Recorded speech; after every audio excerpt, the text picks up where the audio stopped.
Ready? Yep. Okay, I see the problem? That seems to be better.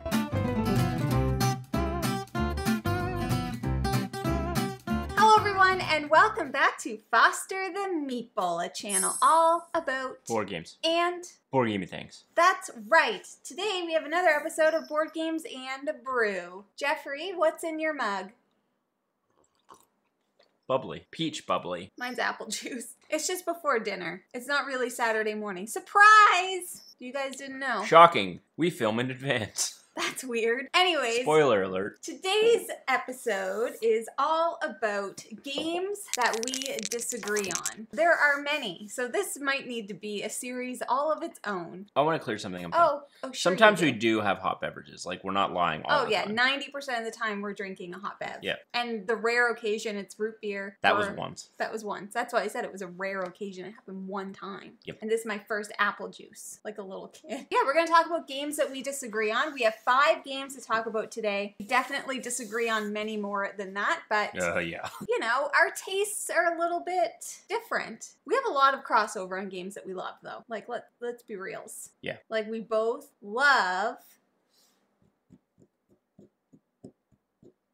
King Domino. Yeah. There's lots of games There's that we lots. both That's love. just the first one I saw. I think we're somewhat easy to, like, please, too. Like, we love games. There's some games we don't like. Let me be clear. Yeah, there's some games that we don't like, but I feel like there's very few games that even if we don't like them, that we won't play. Or that we would give a second chance or a third chance. Our level of dislike, I don't think is similar to some other people that are like, I'm never playing that game. No, I believe the term is omni-gamer. Yeah, that's fair. We play omni-thing. I'm looking at your list, and even those games I would play. Oh, yeah, I play those too. It's just like, I'm like, meh. I have 3 on my side that I love, and Jeff is meh on, and he has 2. All right, so the first game up is going to be Quacks of Quedlingburg, and I'm sorry, you can't see the whole box. You always say Quedling. It's Quedlin. Quedlinburg.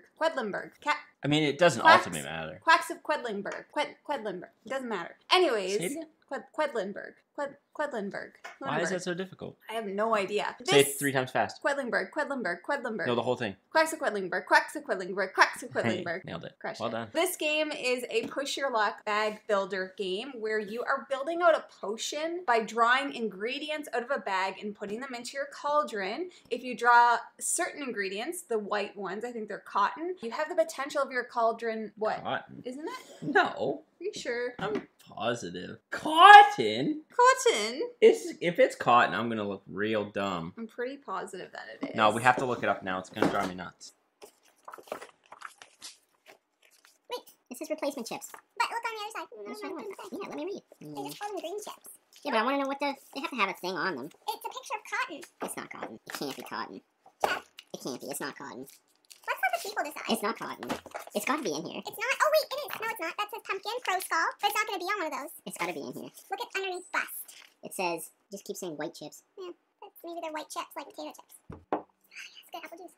They're just called white chips. I think it's up to interpretation, and I say it's cotton. It's not cotton. It doesn't matter. Put it back. Come on, man. Come on. Doesn't matter. It's not cotton. Whatever. Okay, cotton. So if you pull out 3 white chips, you bust, you explode, and you have to stop, and you don't get all the benefits. So it is very much so a push your luck game. I love this game because I'm a very lucky person. I like the fact that I can beat Jeff at this game 9 times out of 10. I love the bag builder element. I like that you get to pick your chips of what you want to put in, and that you pull it out, and that it's just kind of like, it's almost like a bit of a race through the cauldron without trying to blow up. And I really like the theme. I think it's really fun. So I love this game. And Jeffrey, how do you feel about Quacks of Quedlingburg? I don't mind Quacks of Quedlingburg. I know that when it hits the table, I'm going to lose. I am the anti-Jamie, wherein I have no luck. In any kind of like game capacity, especially this one. So in most of those push your lucks, except for Sheepy Time for some reason. Sheepy Time, I'm able to counteract that somehow. Yeah. Anywho, it sucks that you know a game you're not going to do well in, and you don't really have a lot of control over it. Yeah. For example, we once played a game, and it was the final round, and by that point, you've put many different colored types of chips in your bag. Yes. So the odds are in your favor that you're going to pull at least some non-white bustable chips. So it would seem. So it would seem. I literally pulled 4 straight white chips and busted. It was hilarious. It was ridiculous. And that, in essence, is why Quacks of Quedlingburg will never break into my I want to play this game world. This game only gets played if I'm the one picking the game. Jeff is never pulling this. Yeah, again, I will play it if it's picked, but I'm never picking it. There was one time where I played like Jeff, and I was one of the most mad times I've ever been. That was a weird sentence, but I was very mad, and I was like, if this is how you feel, no wonder you don't like to play it. I feel like that's the only time I've won, too. I think it is. But that's Quacks of Quedlingburg. A love for me, a meh for Jeff. First up on my list of games I love, and Jamie is meh on. I don't even know if she's meh on this. I think she just doesn't like this game. I'm heavy meh on this. From Martin Wallace, published by Roxley. Brass Birmingham. I said it. I was behind the box.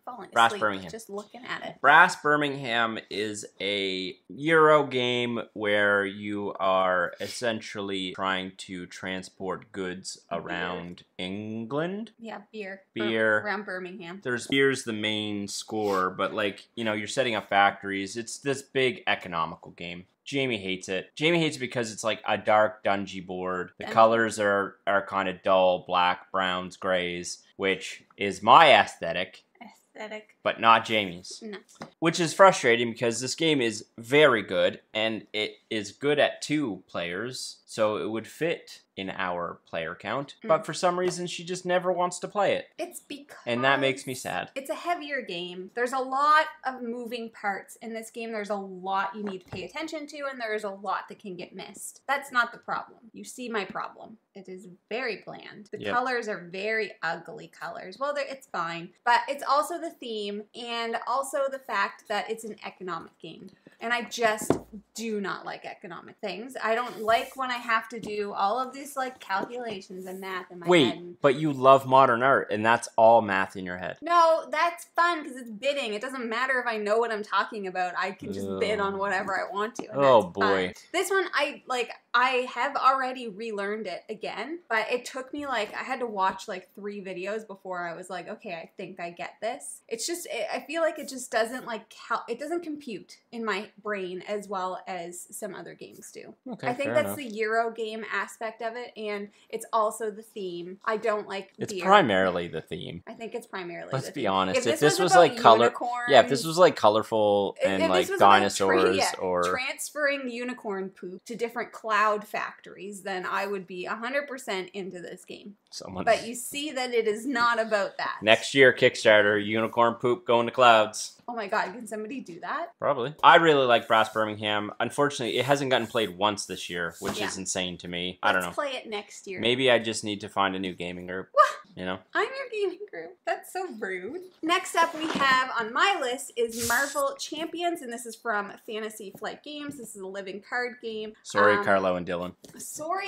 Dylan specifically, because this is Dylan's fave game. I love Marvel Champions. Woo, my hair just went everywhere. I love Marvel Champions.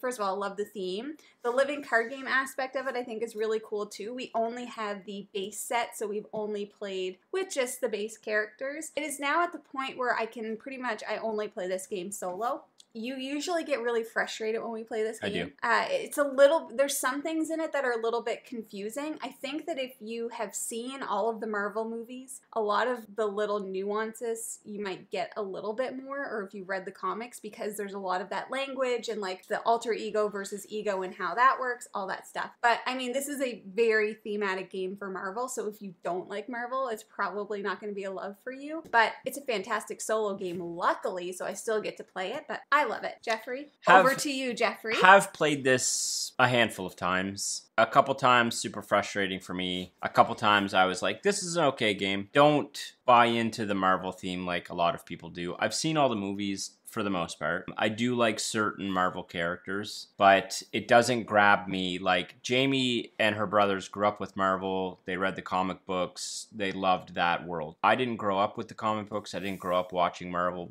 cartoons, whatever. I don't know. I just don't have that connection to it. So the theme doesn't pull me in. And then so if I'm basing the game just on the merits of the mechanics, it just doesn't hit as hard as it would if I liked the Marvel theme. And that's where I fall off with it. Like, I've only ever played this game as Iron Man, though. Yeah, which I do like. I do like Iron Man. Yeah, it doesn't pull me in the way other games do. And I play it because you guys like it, and but it's never a game I'm going to gravitate towards. But luckily, it's an excellent solo game. It might even be a better solo game. So that's there we go. Win-win. Marvel. Win-win, people. Champions. We did it. Game. Next up on my list from Stronghold Games, Jacob Frexelius. Terraforming Mars. I'm just listening to all of these pieces. I'm going to do this again. Terraforming Mars is another game that I absolutely love. Jamie won't play it. It is not great. It doesn't look great. Like, the board isn't super beautiful or anything. And so I get it. Ugly. The theme I love space. I love space games. This one's tough for me because I do have such an affinity for it, but it does take a long time to play. That's a struggle for Jamie. If something's going to be played for that long, it needs to be really good for me to be able to get Jamie to pay attention for 2 hours. It needs to be the kind of game that people don't take forever to take their turns. Yeah, and like Terraforming Mars is, unless you get some of the expansions, like Prelude, for example, like it is slow to start. It takes a while to get into. If you're new to the game, like, it can drag out and stuff. So I actually understand why this is on your list. This is a game that I don't know if it stays in the collection. I want to play it again. I think a big thing for me is like the way that it looks, which I know is whatever, but it's also a super long game, and I find this is the kind of game that people just like they think and they think and they think and they think and they think. Well, yeah, it's a big engine. And I don't do well in those games. That's my point. That's okay that people do that, but what I'm saying is, like, if you don't take your turn within like a minute, I may as well be on a different planet. You've lost me at that point, because I know well in advance. As soon as I'm done my turn, I know exactly what I'm doing my next turn. But I struggle with that because this is an honest question. Yes. I have a tough time with that because when it gets to my turn, I've assessed what everyone's done, because it can change things I'll do on my turn based on how the turn plays out. Yeah, I don't like that. So, yeah, at all? I mean, sure, sometimes, like, right before I take my turn, I'll, like, look around and be like, okay, well, I can't do this now, so I'll do this. Either you're incredibly quickly analytical of board states, I am. or you're just like, you win so many games by not paying attention to what's going on, and that's even more mind-boggling. Because I focus on me. You gotta look out for number one. I focus on what I want to do, and I just do that thing. Sometimes it works out, and sometimes it doesn't work out. But I think, like, I just can't, like, and it's not like I never take time during a turn. Yeah. Because there are some occasions. Yeah, you never deal with analysis paralysis though in any game I've ever played. I'll just do it. I will fully admit that. Like, there are some times when I'm like, I don't know what to do. I can very easily, which is weird, because if you ask me what I want to eat for dinner, I'll never give you an answer. But I can very easily in a board game be like, I'll just do that. Yeah. That looks like a good move. I'm going to do that thing. And I mean, it obviously works out because I win quite often. Yeah, it's interesting because I feel like I take so much time on turns because I'm trying to optimize as much as I can so that I win. You don't do that and win. Yes. I think that's one of the reasons why I get so frustrated, because I'm looking at everybody and they're just they're thinking, and I'm like, you guys, like, just do, it doesn't matter what you do. Like, it does, but it doesn't. Like, sometimes you're going to do this one thing and then you're going to agonize and be like, oh, well, I should have done this. Or like, you're trying to find the perfect move. And you tell me this all the time because I'm a perfectionist. There is no perfect right way to, it's like when we play D&D, there's no right way to do this. Well, there is some games that there is an optimal move. Of course. But you just gotta know that. It is interesting because I think all of that is hung up on the, like, how much do you care about winning thing, which we've talked about. It's like, if you care more about winning, then you will spend more time, or inherently you should spend more time thinking about optimizing your turn. Yeah. I've tried to get better at it, honestly, recently, like just trying to be quicker with turns and stuff, and not hindering the gameplay. I don't think I'm terrible for it anyway. It depends on the game. It definitely depends on the game. You do suffer from analysis paralysis. But I definitely have some level of it in certain games. Yeah. This one was on my top 10 last year. We have another one we haven't played this year at all. No. I don't know where it lands for me now. It's definitely not in my top 10. I would love to play it again. A lot of this stuff is mine, especially Brass and Terraforming Mars, are a product of our environment, wherein we rarely have more than 2 players. So when we do, like when Zach comes or when Jason comes, we have this long list of games that we're like, okay, well, they're here. We need to get to these games that we haven't played, or that they're new, or that we want to play with them and they haven't experienced, but we have. And then these ones kind of just sit. Yep. Because they've gotten played a few times. Everyone's experienced it. It's not new anymore. It's not the ideal player count for us. And they just kind of sit around. How are we off topic? We're talking about why I don't like the game. I'm trying to accept why you don't like the game. Yeah. Do you I'm trying to reason with you. I do, actually, in this instance. Brass, I don't. Terraforming Mars, I do. For some reason. I still want to play it again just to see. It's been a while. I think now I'm a bit more experienced that I might like it more. Yeah, we tried to play this with Jamie very early on in our Yeah. Hobbying. I became overwhelmed. Last game on the list for today.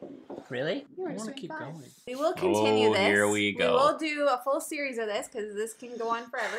Lost Ruins of Arnak by from CGE is a game that I love, and not only has caused debates between Jeff and myself, but has caused quite the uproar in our Discord, which you should definitely join if you too would like to become part of these types of discussions and debates. So there's Team Arnak, which is myself and Raram Dan and all the cool kids, and then there's Team Dune Imperium, which is Jeff and all the, the others, I guess. I love Lost Ruins of Arnak. This is a fantastic game. It is a deck builder worker placement game in a jungle. There is a research track that you're going up. You're fighting different guardians and you're doing a little bit of, like I said, deck building and all of this stuff. I have fun with this game every time that I play it, and I know that I'll just let Jeff talk because it doesn't matter why I like it. Just know that I love this game. Go ahead. Okay. Nah.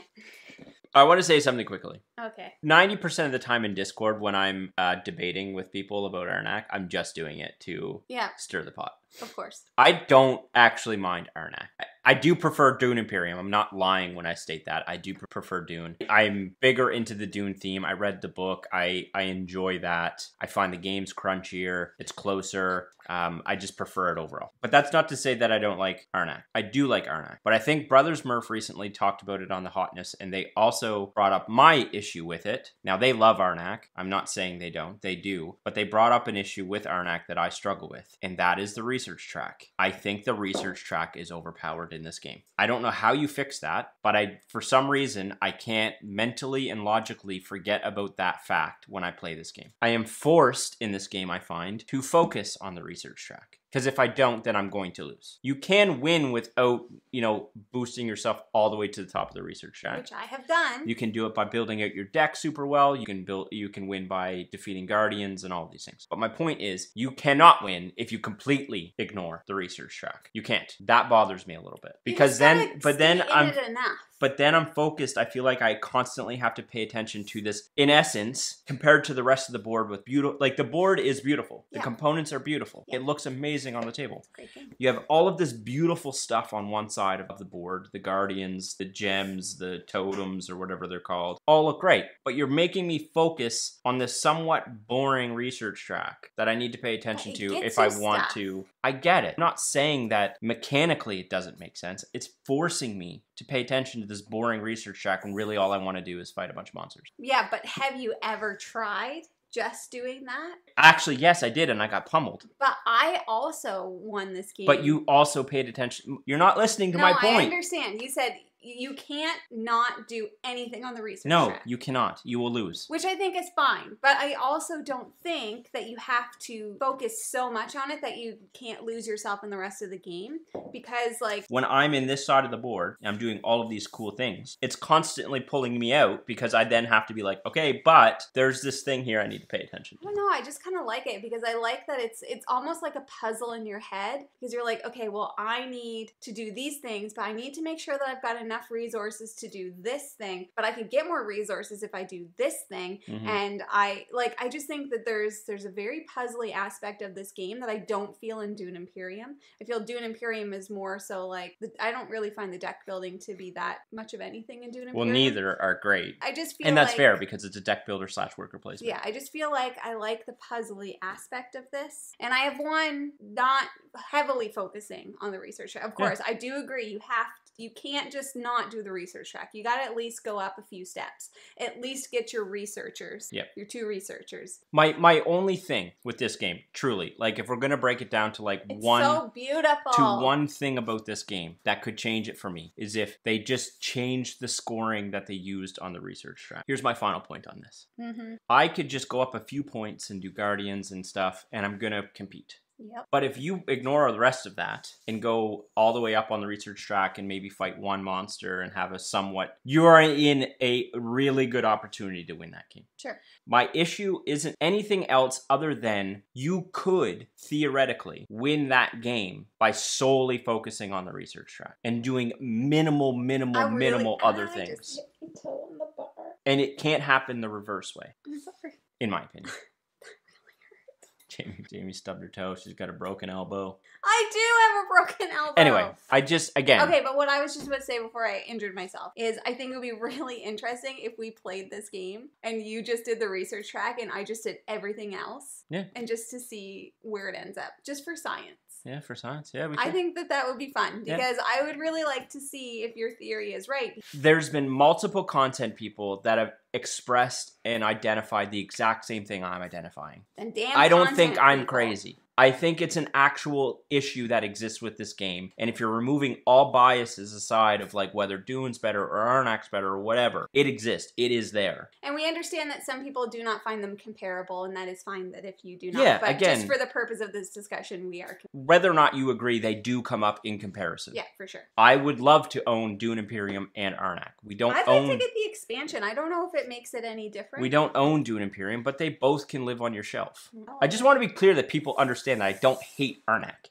What an Arnak hater. Arnak's a great game, and there's a reason why it's on the hotness all the time, and that everyone's talking about it. Exactly. That one got heated. That one got heated. I knew it would, though. Yeah. Those are 5 games that we disagree on. Like I've said a few times throughout this video, we will make this maybe a series because we differ on our opinions on many things, not just board games, many things in life. Like, for example, pickles. Love them. See, I want to... Are you getting into a debate about pickles now? I want to see if I can get myself into pickles. Okay. I would never eat them I'll get you there. I'll never eat them on a burger or anything. Like, Why? I just don't. Way to eat them. I don't like that mix, but I want to crunch into a pickle and see how I feel. He hates pickles. I do. I just, it makes me like. He likes dill pickle chips and dill pickle dip. Yeah, I don't know. Is it the juices? Can we get some pickles? You don't gotta ask me twice. I would like to try to bite into a pickle and see what I think. They're little cucumbers. You love cucumbers. Like, no, I know. My question is like, what? Like they're just it's just brine and pickles, so they wouldn't be like. It's like vinegar. Wouldn't be like bad for you to eat a bunch of pickles or anything, right? Why are you eating a bunch of pickles? Well, what if you know what I'm like when I get super into something? What if I'm like I'm gonna you like acid reflux? I'm like, what if I want to eat this full jar of pickles because I love them so much? No, you shouldn't do that. That'll like destroy your stomach. All right, anyways, and next week we'll continue Pickle Talk. Pickle Talk. Yeah, we'll keep doing this. We disagree on a lot of board games, so let us know down below how you feel about the games that we mentioned today and whose side you are on. No. Jeff hates when I do that. Yes. But I would just like to know your opinion. Because I got to deal with all the comments. That's fine. Anyways. That's fine. If you're interested in buying any of the board games that we talked about today, or board games in general, you should first start by checking out your friendly local gaming store for us here in Halifax. That is the Boardroom Game Cafe. And that is all that we have for you guys today. It's hot down here. Listen, you don't got to tell me. It's always hot down here now. We got a heat pump and it's like an inferno down here. That's all we have for you guys today. Thank you so much for watching. If you like what you see, please subscribe. And we hope to see you again soon. Goodbye. There it is. You want Spider-Man? What? Can we watch Spider-Man? Oh, yeah. Yes, can we do that thing? Yeah. Staring contest.